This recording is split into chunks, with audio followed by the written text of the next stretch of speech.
Mi hija fue la del proceso, y cuando se divorció de su marido descubrió que todo, las casas, los autos, las empresas, estaban a nombre de su suegra. Él no tenía nada, ni una propiedad, ni un peso en su cuenta personal.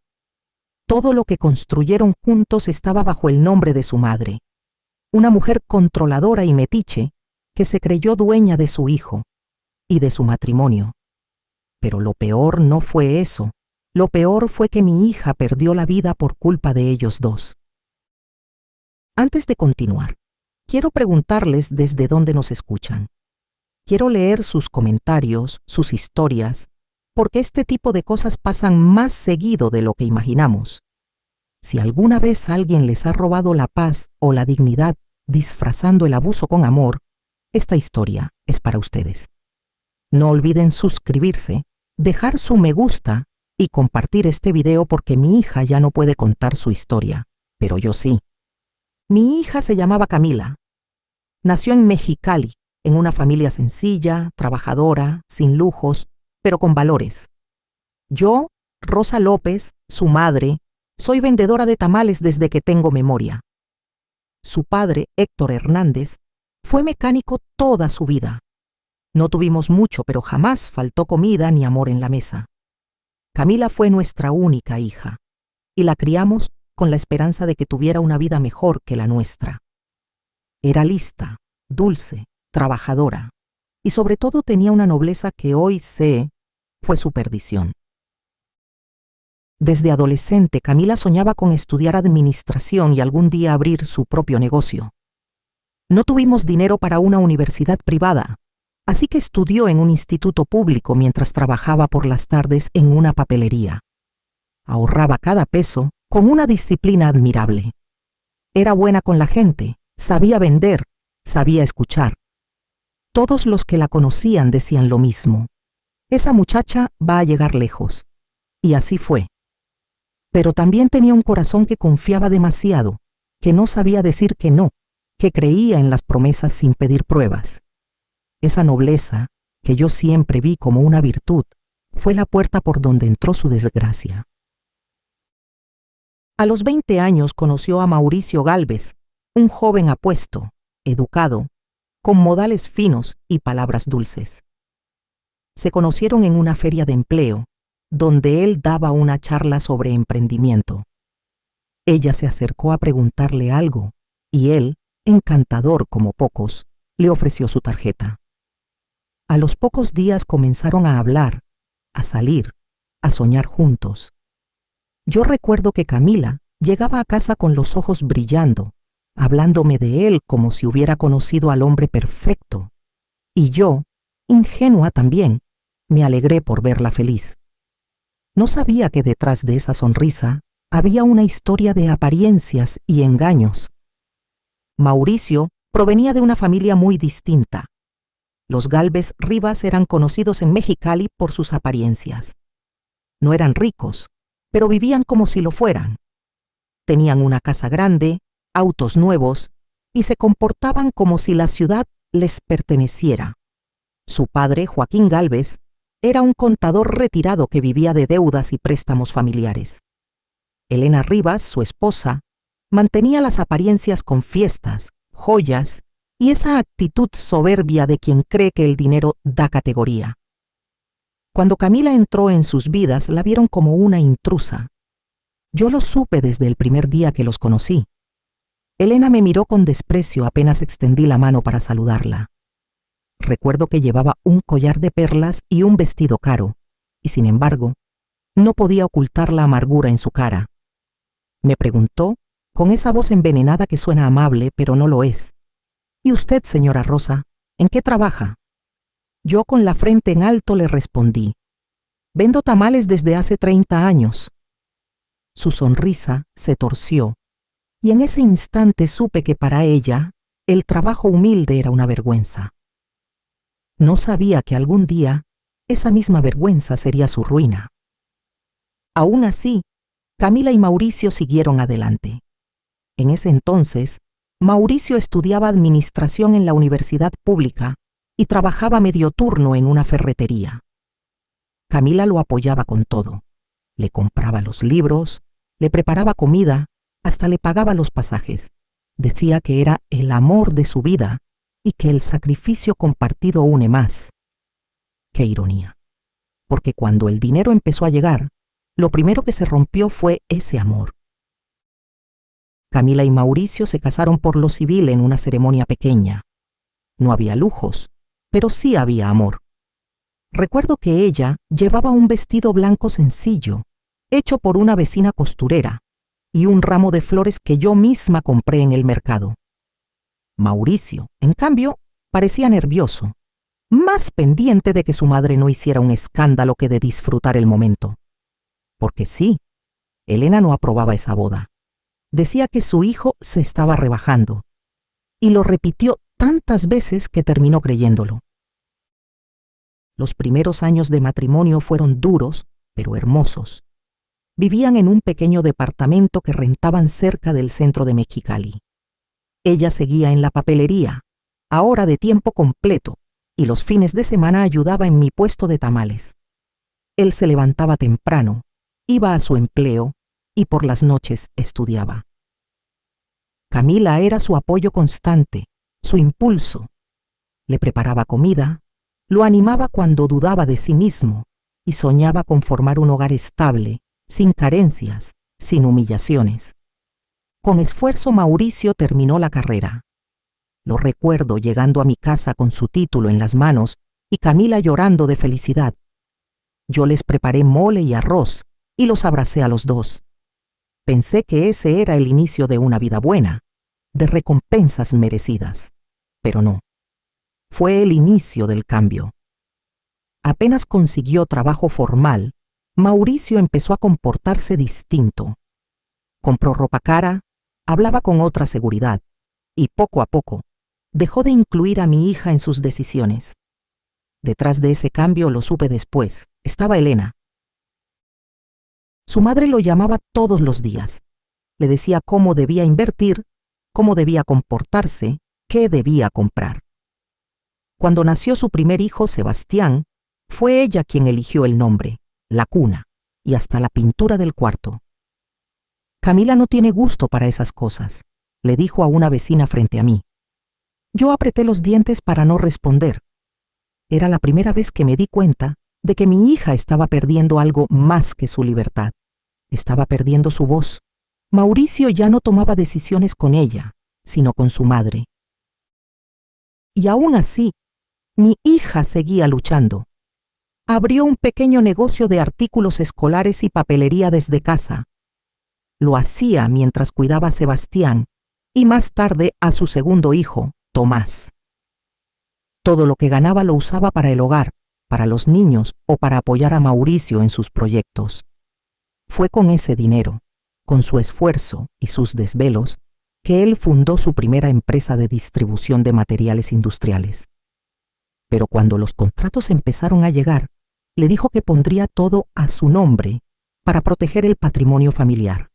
Y Camila, sin sospechar, le creyó. Yo recuerdo esa época como una mezcla de orgullo y de inquietud. Mauricio hablaba de planes, de inversiones, de crecimiento. Decía que estaba construyendo un legado para sus hijos. Y mi hija lo miraba con devoción, con esa admiración que solo tiene una mujer enamorada. No sabía que el legado que él construía tenía dueño, y no era ella. Cuando yo le preguntaba si revisaba los papeles, me decía, «Mamá, confío en él, es mi esposo». Ella nunca imaginó que esa confianza sería su ruina. La vida de Camila empezó a rodearse de lujos. Una casa grande, autos nuevos, escuelas privadas para los niños, viajes y cenas con empresarios. Pero detrás de esa fachada había un vacío que crecía. Mauricio se volvía cada vez más distante. Pasaba más tiempo en reuniones que en casa.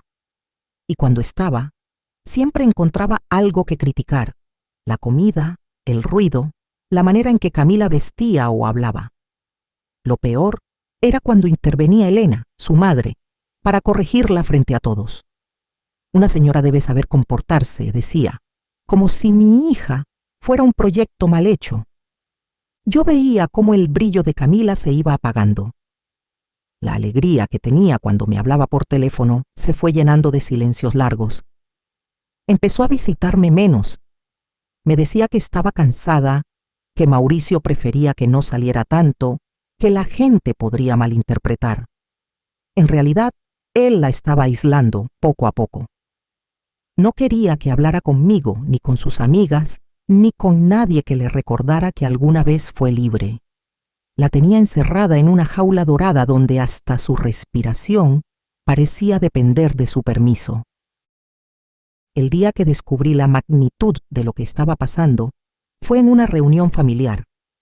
Me invitaron al cumpleaños de Joaquín, el padre de Mauricio. Era una fiesta elegante, con música en vivo, copas de vino y un chef contratado. Cuando llegué, llevé una caja de empanadas que había preparado con cariño. Elena me vio entrar y dijo en voz alta: «Ay, Rosa, qué amable, aunque aquí no comemos esas cosas». La gente rió. Camila se puso roja, bajó la mirada y me abrazó en silencio. Esa noche supe que la tenían domesticada con vergüenza. Entendí que en esa casa mi hija no era parte de la familia, era apenas una invitada con límites invisibles.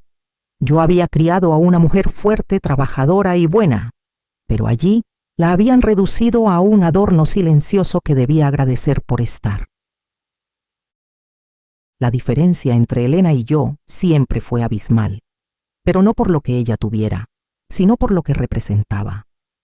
Mientras yo me conformaba con lo justo, agradecida por cada día de trabajo, honrado, ella parecía tener un vacío que solo podía llenar con cosas.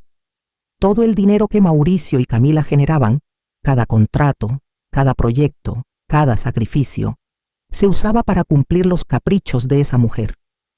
Fue con ese dinero, el de mi hija, con el que Elena se compró una mansión en una de las zonas más exclusivas de Mexicali, una casa de 3 pisos, con alberca, jardín y un portón eléctrico que valía más que todo mi patrimonio junto. Y no solo eso, también le regalaron un coche del año, último modelo, con asientos de piel y chofer incluido. Decían que era para agradecerle todo lo que había hecho por Mauricio, como si ser madre fuera un favor que debía pagarse con lujos. Ella comía en los mejores restaurantes, viajaba a Europa 1 o 2 veces al año y presumía que su hijo sabía reconocer lo que valía la gente. Claro, lo que valía ella. Yo, en cambio, nunca recibí nada, ni un regalo, ni un gesto, ni siquiera una muestra de gratitud. Para Elena, yo era la señora Rosa, la mujer sencilla que no merecía sentarse a la misma mesa. Y lo más doloroso es que mi hija lo sabía, lo veía, y aún así guardaba silencio. Nunca quiso poner a Mauricio entre su madre y ella, aunque eso la destruyera por dentro. Y mientras Elena acumulaba comodidades con el dinero de los dos, yo acumulaba impotencia, viendo cómo a mi hija le robaban todo lo que había construido con amor. Pero la vida tiene una forma cruel de mostrarte las verdades que te niegas a ver. Lo que empezó como injusticia económica se transformó en traición emocional. Los mismos ojos que antes miraban a Camila con ternura comenzaron a mirar hacia otro lado. Con los años, la infidelidad de Mauricio no fue un rumor, fue una herida abierta. Todo comenzó con pequeños cambios que al principio parecían insignificantes. Llegaba tarde, más perfumado que de costumbre, con camisas nuevas que ella no le había visto antes. Dejó de usar su anillo de matrimonio, decía que le molestaba al trabajar. Y empezó a cuidar demasiado su celular. Lo llevaba consigo hasta el baño, lo dormía debajo de la almohada.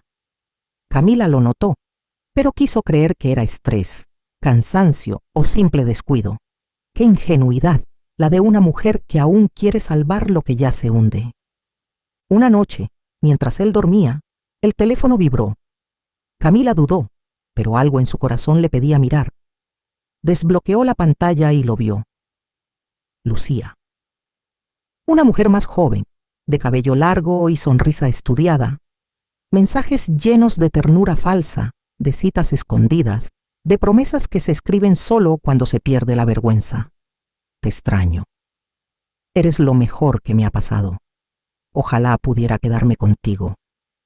Camila sintió cómo el piso se le abría. Era como mirar su vida desde afuera, viendo cómo se derrumbaba en cámara lenta. Cuando lo enfrentó, él no lo negó. Ni siquiera intentó disculparse. Solo dijo: «Ya no siento lo mismo, Camila. Esto se acabó hace tiempo». Lo dijo con una frialdad que no parecía humana. Ella le pidió explicaciones con lágrimas en los ojos y temblando. Y él, sin remordimiento, añadió: «Lucía me entiende. No me critica. No me asfixia como tú». Esas palabras fueron como cuchillos. Camila no gritó, no rompió nada, solo se quedó en silencio, abrazando la idea de que el hombre al que entregó su juventud ya no existía. Los días siguientes fueron un infierno. Mauricio se iba de casa por viajes de trabajo y pasaba semanas fuera. Elena la llamaba para decirle que no exagerara, que todos los hombres tienen sus aventuras, que una esposa decente no hace escándalos. Mi hija, en su ingenuidad, intentó salvar su matrimonio. Le pidió que fueran a terapia, que pensaran en los niños, pero él solo se rió. Dijo que no iba a perder tiempo en dramas, y entonces, como si nada, empezó a llevar a Lucía a los mismos lugares donde antes llevaba a Camila. Ni siquiera se cuidaba. Un día, una amiga de mi hija la vio en un restaurante. Mauricio y Lucía, tomados de la mano, riendo, como si el mundo fuera de ellos. Camila recibió las fotos por mensaje. No las necesitaba, ya lo sabía, pero verlas fue otra cosa. Esa noche vino a mi casa.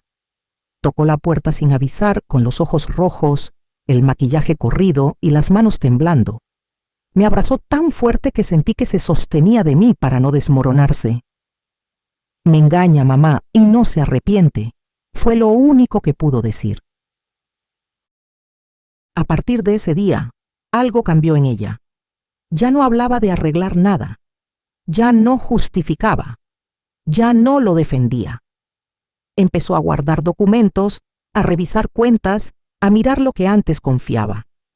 Y ahí fue donde descubrió los vacíos, las mentiras, los nombres que no eran suyos. Fue el comienzo de la verdad, pero también del horror. Porque mientras mi hija juntaba los pedazos de su dignidad, Elena y su hijo ya estaban planeando cómo dejarla sin nada. El proceso de divorcio fue tan cruel como la traición misma. Mauricio contrató al mejor abogado de Mexicali, uno recomendado por su madre. Camila, ingenua, pensó que sería un trámite justo, que él al menos reconocería lo que construyeron juntos. Pero cuando llegó al despacho, lo entendió todo. En la mesa había carpetas con documentos que ella nunca había visto, escrituras, registros, balances, y todos llevaban un mismo nombre: Elena Rivas. La casa, las empresas, los autos, todo estaba a nombre de su suegra. El abogado de Mauricio, con una sonrisa que rozaba la crueldad, le dijo: «Su esposo no posee nada. Legalmente, no hay bienes conyugales que repartir». Yo estaba allí cuando mi hija escuchó esas palabras. Se le borró el color del rostro. Fue como ver cómo alguien apaga una luz desde adentro. Intentó hablar, explicar, defenderse. Dijo que ella había trabajado, que había aportado dinero, que todo lo que tenían lo habían levantado juntos. Pero el abogado la interrumpió con una frialdad que aún me enferma recordar.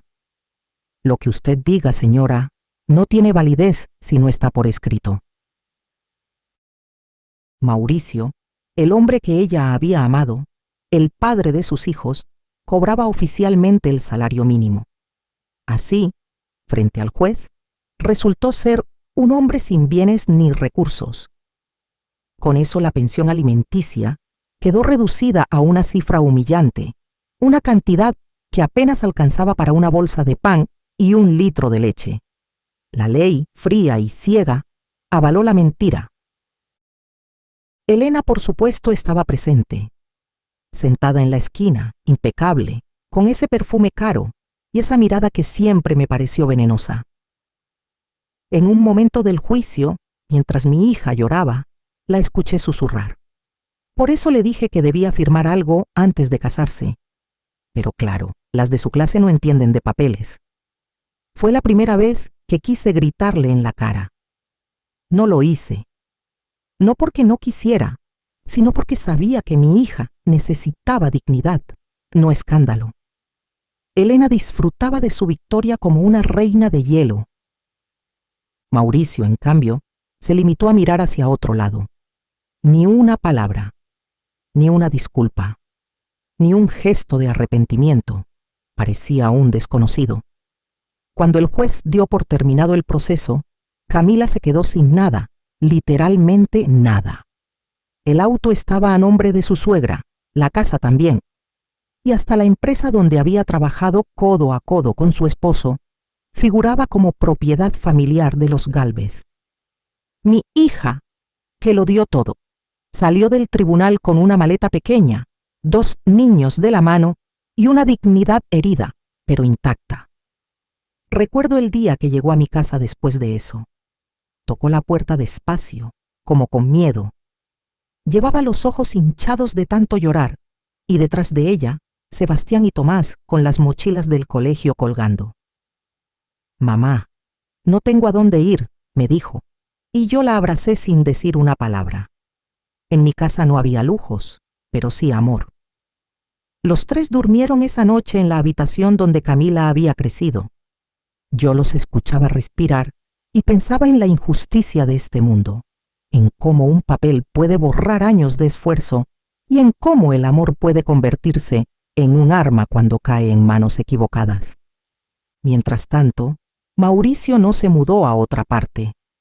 Se quedó en la misma casa donde había vivido con Camila, donde sus hijos habían dado sus primeros pasos, donde todavía estaban las marcas de crayón en las paredes del pasillo. Solo que ahora esa casa tenía una nueva dueña, Lucía. Ella se instaló entre los recuerdos ajenos, redecorando todo, borrando rastros, pintando encima del pasado. Las fotos familiares desaparecieron, los juguetes fueron tirados y los retratos de boda fueron sustituidos por cuadros modernos. Mauricio lo permitió todo, sin remordimiento. A los pocos días cambió su número de teléfono. No volvió a llamar. No preguntó por Sebastián ni por Tomás. Cuando Camila le pidió que los viera, respondió con un mensaje seco. «No quiero confundirlos, es mejor así».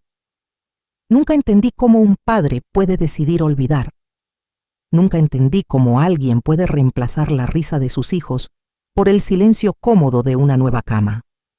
Y aún menos entendí cómo una madre, como Elena, puede aplaudir esa cobardía y llamarla decisión madura. Pasaron semanas que se sintieron como años. Camila dormía poco, comía menos y lloraba sin que yo la viera. Pero una madre siempre sabe. Cada mañana despertaba con una fuerza que no sé de dónde sacaba. Se levantaba, preparaba el desayuno, peinaba a los niños y los llevaba a la escuela como si nada pasara. No quería que Sebastián y Tomás vieran su tristeza. Les hablaba de su papá con respeto, aunque por dentro le doliera hasta el alma. «Es que no quiero que lo odien, mamá», me decía. «El odio también destruye, pero el silencio pesa igual». Yo la vi intentar rehacer su vida desde mi casa. La habitación que antes era mía se volvió la suya y la de los niños. Compartíamos el baño, la cocina, los espacios. Vivíamos apretados, pero juntos. A veces en la noche, cuando los niños dormían, me pedía que la acompañara al patio. Se sentaba frente al cielo y decía: «Yo solo quería una vida normal, mamá. No necesitaba lujos, solo respeto». Y entonces entendí que el dinero no era lo que le habían quitado, era su dignidad.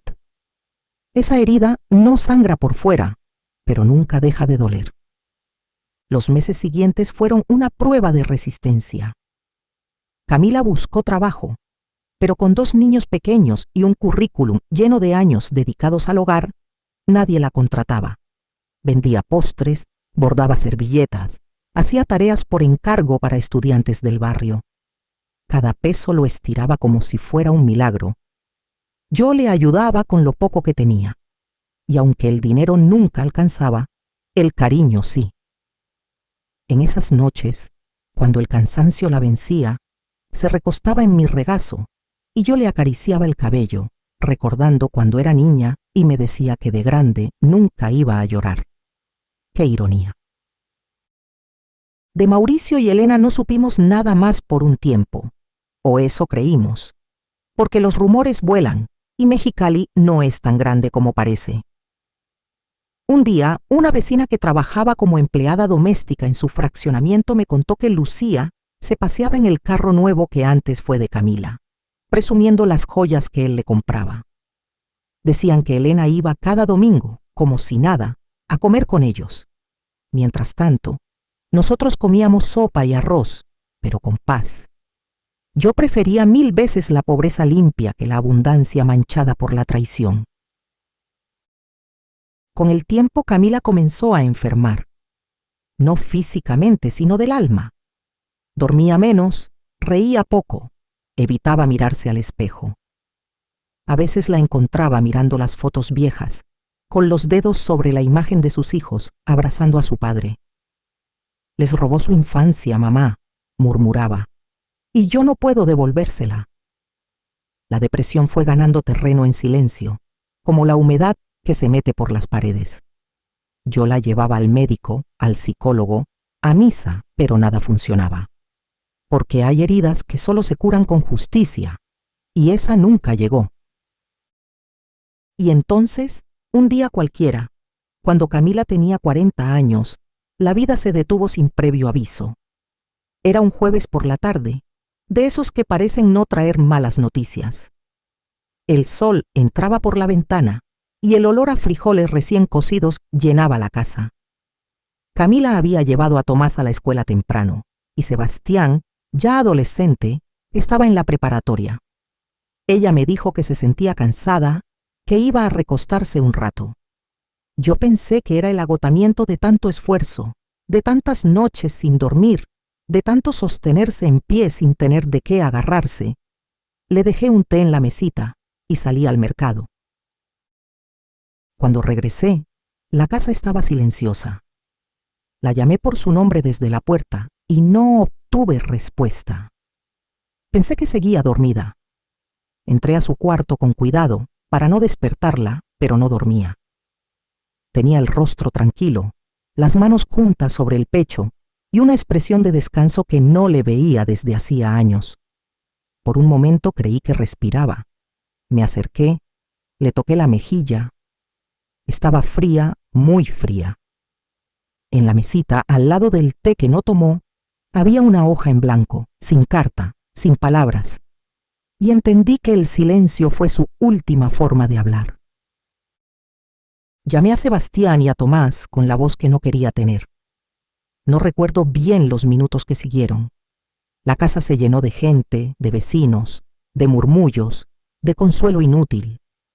Nadie sabía qué decirme, porque no hay palabras para una madre que entierra a su hija. Los médicos dijeron que fue una combinación de depresión profunda y un medicamento mal tomado. No fue una decisión impulsiva, fue una rendición lenta, un cuerpo cansado de sostener un alma herida. Esa noche, cuando la casa se vació y solo quedábamos los 3, Sebastián se acercó a mí y me dijo: «Abuela, ¿ahora quién nos va a cuidar?». Y yo lo abracé con toda la fuerza que me quedaba y le respondí: «Ahora me toca a mí, hijo. Me toca a mí cuidar lo que ella más amó». Desde entonces, supe que ya no podía permitirme caer. No mientras tuviera 2 corazones latiendo por ella. Los meses que siguieron a la muerte de Camila fueron una niebla espesa, interminable. Me despertaba cada mañana con la sensación de que todo había sido una pesadilla, pero la realidad siempre volvía a morder. Su ropa seguía en el closet su taza en la cocina, su perfume en el aire. A veces me sorprendía hablándole en voz alta, como si aún estuviera en la otra habitación. Dormía poco, comía apenas. Mi cuerpo seguía, pero el alma se había detenido en aquel jueves. Todo se volvió rutina mecánica. Levantarme, preparar desayunos, llevar a los niños a la escuela, fingir normalidad. Sebastián lloraba en silencio, a escondidas. Tomás, más pequeño, preguntaba todas las noches si su mamá volvería cuando dejara de estar cansada. Esas palabras me partían el pecho. No sabía cómo explicarles lo que ni yo misma entendía. Hubo días en los que me encerraba en el baño para llorar, para poder limpiar mi rostro antes de que ellos me vieran, porque los niños necesitan certezas, no más dolor. En esos momentos, recordaba a mi hija cuando era niña, con sus trenzas despeinadas y su risa contagiosa, y me prometía que no iba a dejar que el sufrimiento la enterrara 2 veces. El primer año fue el más duro. Todo era la primera vez sin ella, su cumpleaños, la Navidad, el Día de las Madres. Cada fecha me dolía en los huesos, pero con el tiempo entendí que no podía quedarme ahí, que debía convertirme en el sostén que mis nietos necesitaban. Me volví fuerte por obligación. Aprendí a hacer trámites, a cobrar ayudas, a vender empanadas los fines de semana para completar lo del mes. Los vecinos me ayudaron.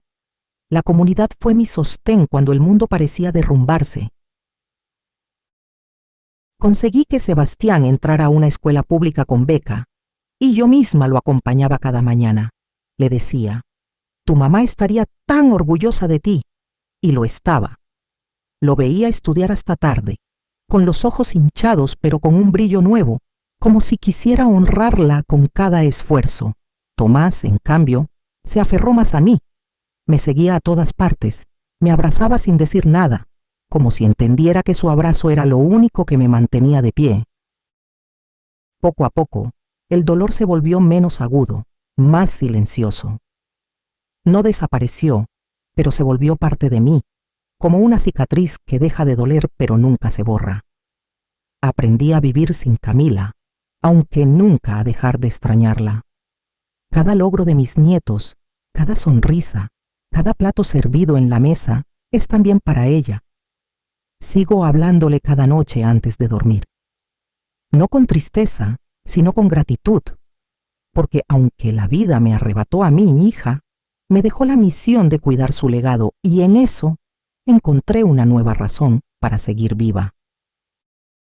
Los años pasaron y con ellos el dolor se volvió un compañero discreto. Sebastián creció rápido, más rápido de lo que yo hubiera querido. A veces lo observaba y veía en su forma de caminar los gestos de su madre, la misma frente fruncida al concentrarse, la misma manera de morderse el labio cuando algo lo emocionaba. Logró entrar a la universidad gracias a su esfuerzo, estudiando por las noches y ayudándome durante el día. El día que lo vi con su mochila al hombro cruzando las puertas de la facultad, sentí algo que hacía mucho no sentía, orgullo mezclado con esperanza. Tomás, por su parte, sigue en la escuela. Es más risueño, más libre, como si hubiera heredado lo mejor de su madre sin la tristeza que la acompañó. Yo me dediqué a darles estabilidad. No les ofrecí lujos, pero sí amor. Les cociné, los abracé, los escuché. Hicimos de la casa pequeña un hogar lleno de vida. En las noches, cuando terminaban sus tareas, les contaba historias de Camila, no para que la lloraran, sino para que la recordaran con ternura. Les decía, su mamá fue una mujer valiente, aunque el mundo no se lo reconoció. Y ellos me escuchaban con esa mezcla de tristeza y orgullo que solo tienen los que saben lo que costó salir adelante. Fue en ese tiempo, cuando la vida empezaba a acomodarse, que volví a cruzarme con Elena. Fue en el supermercado, un sábado por la mañana. La reconocí antes de verla por completo. El mismo perfume empalagoso, el mismo andar altivo, la misma mirada de superioridad. Estaba en la fila, quejándose porque la cajera se tardaba. Yo tenía un carrito medio lleno con arroz, verduras y jabón. Ella, en cambio, llevaba vino caro y flores importadas. Cuando me vio, se congeló. Sus ojos me recorrieron como si aún esperara que yo bajara la cabeza, pero no lo hice. Intentó saludarme con esa voz fingidamente amable que siempre usó cuando había gente alrededor, pero antes de que dijera más, noté algo diferente en ella. Las manos temblorosas, las arrugas marcadas, la soledad detrás de sus joyas. Ya no estaba su hijo, ni su nuera perfecta. Había envejecido rodeada de apariencias, no de cariño. Solo dije, «Buenos días, señora Elena». Ella no respondió. Apartó la mirada y dejó sus compras a medio pagar. Salió del lugar con el mismo orgullo vacío con el que vivió toda su vida. Esa noche en casa, le conté a Sebastián el encuentro. Él me abrazó y dijo, «Abuela, qué bueno que no le dijiste nada. No merecía ni una palabra». Tenía razón. La justicia no siempre llega en tribunales ni en dinero. A veces llega en silencio, cuando la vida pone a cada quien en su sitio. Mauricio, su hijo, había perdido todo, y Lucía lo engañó con otro hombre. Se fue llevándose parte de su dinero, y él terminó vendiendo lo poco que le quedaba. Hoy dicen que vive solo, endeudado y sin ver a nadie. Y mientras ellos se ahogaban en la soberbia que los consumió, yo encontré paz en lo esencial. En los desayunos con Tomás, en las llamadas de Sebastián desde la universidad, en los domingos donde el olor a café y pan dulce llenan la casa, no necesito más. Mi hija ya no está, pero su amor vive en estos dos muchachos, y si algo aprendí de toda esta historia, es que la humildad nunca fue una vergüenza. La vergüenza siempre estuvo del otro lado, en los corazones que olvidaron lo que es amar sin interés. Hoy, al mirar atrás, comprendo que la vida me quitó mucho, pero también me dio lo esencial. Perdí a mi hija, sí, pero gané una nueva fuerza que no sabía que tenía. Aprendí que el dolor no se supera, se aprende a cargar. Que el amor verdadero no muere cuando el cuerpo se va, sino que se transforma en cuidado, en memoria, en actos pequeños. Cada vez que Sebastián llega de la universidad con una sonrisa, o Tomás me pide su comida favorita, siento que Camila sigue aquí, observando, orgullosa, sonriendo desde algún lugar donde ya no hay tristeza. He visto caer a quienes se creían invencibles. A Mauricio, solo, arruinado, buscando en la soledad lo que perdió por codicia. A Elena, aferrada a su soberbia, sin familia, sin cariño, sin aprender jamás que el dinero no compra respeto. La vida tiene su manera de equilibrar lo que parece injusto. A veces tarda, pero llega. Y cuando llega, no lo hace con ruido, sino con calma, con esa paz que solo tienen las almas que resistieron el dolor sin volverse amargas. A las madres que escuchan esta historia, les digo esto: no se culpen por criar hijas que amaron demasiado. No se avergüencen por venir de lo sencillo. La humildad no es debilidad, es raíz. Y las raíces, aunque las quieran arrancar, siempre vuelven a brotar. No permitan que nadie les haga sentir menos por no tener títulos, dinero o apellidos. La verdadera grandeza está en quienes luchan sin que nadie los vea, en quienes sostienen hogares cuando todo se desmorona, en quienes aman sin esperar nada a cambio. Hoy tengo 70 años. Vivo en una casa pequeña, sí, pero llena de risas, de olor a pan recién hecho, de música que Camila amaba. Ya no lloro cada noche, solo a veces cuando miro sus fotos y agradezco haberla tenido, aunque fuera por poco tiempo. Ella me dejó una misión y la estoy cumpliendo: criar a Sebastián y a Tomás con amor, sin rencor, sin repetir los errores del pasado. No necesito riquezas. Mi herencia son ellos. Mi orgullo es su fortaleza. Hace poco Mauricio intentó buscarlos. Quiso acercarse, quizás por remordimiento, o más probablemente por necesidad. El tiempo no lo trató bien, perdió todo lo que tenía, la amante lo abandonó, y las empresas que construyó con mi hija se vinieron abajo. Llamó primero a Sebastián, que hoy ya es ingeniero, recién graduado con honores de la universidad. Le pidió dinero, le dijo que estaba en problemas. Sebastián lo escuchó en silencio y solo le respondió: mi madre te dio todo lo que tenías, no te debo nada. Luego intentó con Tomás, que acaba de empezar la universidad, y fue igual. Mis nietos son jóvenes, pero tienen memoria. Saben quién luchó por ellos y quién los abandonó. Y si esta historia llega a alguien que esté pasando por algo parecido, quiero decirle que sí se puede salir del abismo. Que un día, sin darte cuenta, el dolor se vuelve recuerdo y el recuerdo se convierte en enseñanza. Aprendes a vivir con lo que duele, pero también a sonreír por lo que aún tienes. Entiendes que no todo se pierde, que siempre queda algo por lo cual levantarse: un hijo, una amiga, una causa, una esperanza.